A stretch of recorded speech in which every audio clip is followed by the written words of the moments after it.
agak perlu penjelasan Pak Pendus ya Pak Arifudin. Model pembelajaran pemodelan. Nah, ini mungkin perlu klarifikasi karena ini agak double sepertinya. Mungkin ada hambatan tentu, kekurangannya dari model ini apa?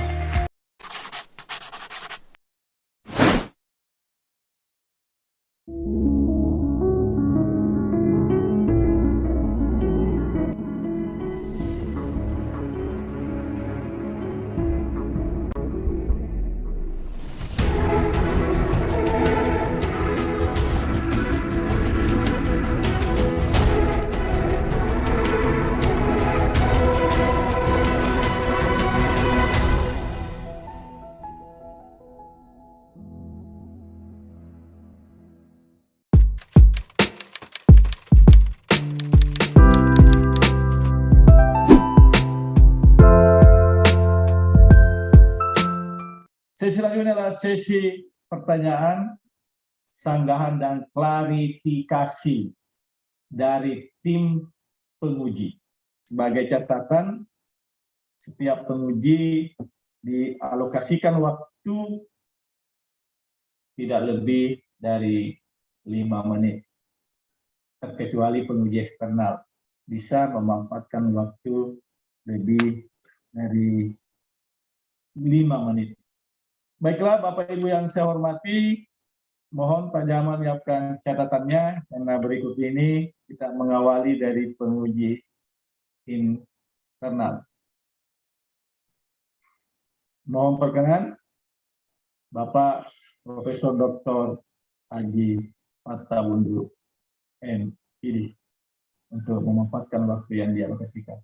Beliau adalah guru besar pada Fakultas Ilmu Pendidikan UNM yang saat ini sebagai Ketua Program Studi S3 Ilmu Pendidikan.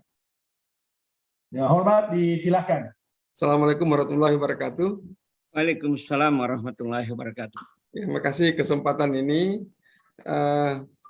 Pertama sekali saya ucapkan selamat kepada Pak Arifudin sudah sampai pada titik ini, dan kira satu capaian yang luar biasa.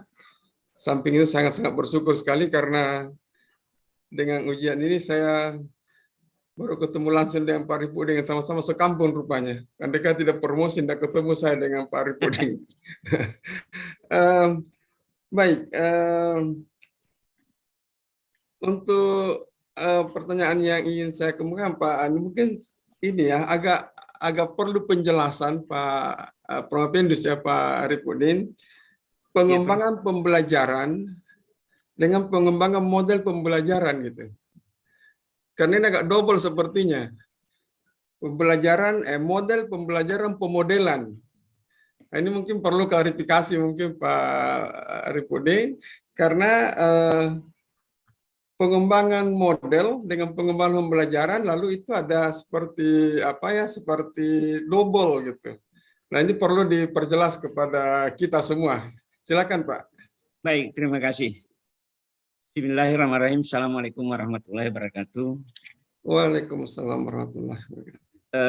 Pertama, bahwa memang ini model pembelajaran, tapi kemudian fokus saya adalah pembelajaran pemodelan fisika yang saya pertimbangkan secara kata saja bahwa pembelajaran pemodelan fisika lazimnya model itu selalu disebut dengan model.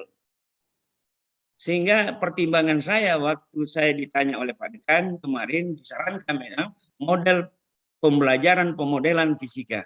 Tapi kemudian saya tetap pada pemikiran saya bahwa pembelajaran sekalipun tidak ada model maka itu adalah bagian dari model. Dan di dalam spesifikasi temuan produk saya, pembelajaran pemodelan fisika itu yang kemudian saya sebut sebagai model pembelajaran model P2F. Jadi ketika saya tidak sebut pembelajaran pemodelan fisika, maka kemudian di dalam disertasi saya sebut sebagai model P2F. Ya. Sehingga lazimnya sebagai sebuah model yang memiliki sintaks. Saya kira demikian argumentasi saya, Prof. Ya, ya makasih. Persoalannya kan kalau dikatakan model P2F, bunyinya model pembelajaran pemodelan. Begitu Pak ya? Begitu. Itu Kalau agak dipanjangkan, Prof.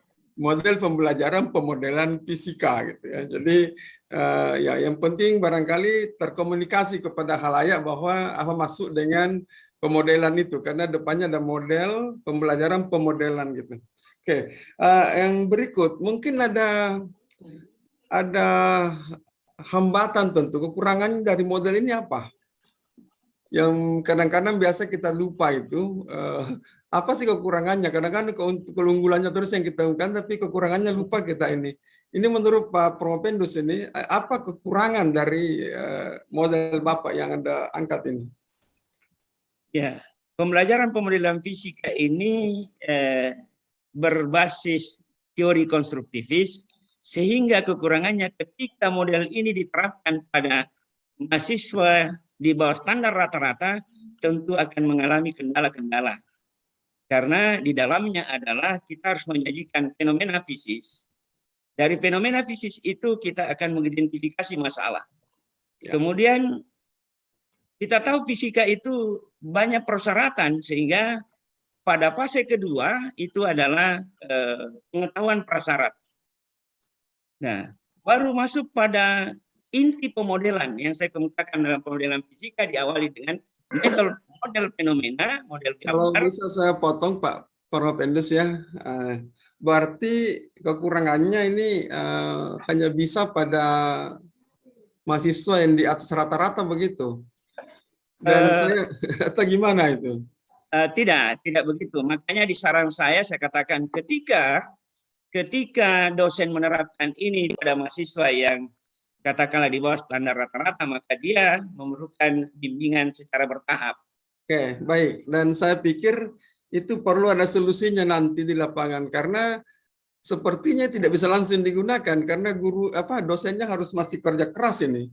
Harus melakukan pembiasaan, harus melakukan bimbingan untuk kritis sampai kepada pendampingan ya, pembimbingan. Itu kira-kira solusinya apa itu? Karena kan kalau sulit digunakan mungkin produk ini kurang begitu berfungsi. Ini sebenarnya di tesis saya ini lanjutan. Kalau di tesis saya adalah pemodelan itu masuk di salah satu model pengajar langsung, itu sangat efektif. Kemudian saya lanjutkan di disertasi menjadi sebuah model. Sehingga sebenarnya karakteristik fisika dasar inilah yang paling cocok model ini. Kalau kita lihat karakteristik, kita tahu bahwa misalnya kita ingin menjelaskan teori atom, maka di sana harus kita membuat model gambarnya dulu. Oke, baik. Kemudian Saya potong lagi Pak Arifudin, saya sudah menangkap maksudnya. Ya, saya sudah tangkap maksudnya. Produknya kan ada buku model Pak ya. Ini saya perlihatkan. Nah, kalau jadi misalnya pembelajaran pemodelan fisika. Oke, kalau dosen fisika menggunakan buku model ini, bisa nggak dapat kemudahan dalam melaksanakannya di lapangan? Saya kira insya Allah, karena selama baik. ini sebenarnya dosen fisika ingin enak saja. Seperti yang saya gambarkan di dalam pendahuluan saja, bahwa dosen itu masuk sekedar menyampaikan materi, kemudian memberi contoh, tidak mau repot. Padahal sesungguhnya urutan yang di dalam fisika inilah lengkapnya ada di dalam pembelajaran pemodelan yang saya temukan ini. Baik, cukup saya kira Pak Arifudin. Artinya walaupun dosennya harus repot, tapi bisa digunakan ya Pak ya? Insya Allah mestinya itu yang terjadi. Tidak boleh tidak kalau dia mau mengajar dengan baik. Produk kita itu harusnya jangan merepotkan orang lagi. Kalau saya maksudnya itu langsung bisa digunakan saja ya, mereka mengajarkannya dengan baik. Dan saya kira inilah perlunya mungkin di saran Bapak itu juga saya lihat emang sarannya itu tidak langsung kepada bagaimana menggunakan model ini. Tapi dengan didukung oleh produk Bapak yang itu saya kira ya saya terima bahwa ini, dan saya kira insya Allah saudara bisa kembangkan lebih jauh, dan saya kira bisa melewati ini, dan saya rasa dengan jawaban-jawaban itu Bapak sudah pantas menjadi seorang dokter saya kira. Dari saya sekian, Assalamualaikum warahmatullahi wabarakatuh. Waalaikumsalam warahmatullahi wabarakatuh. Terima kasih Bapak Profesor Dr. Hadi Fattabundur telah memanfaatkan waktu yang ada, lakukan pertanyaan klarifikasi. bahkan sanggahan.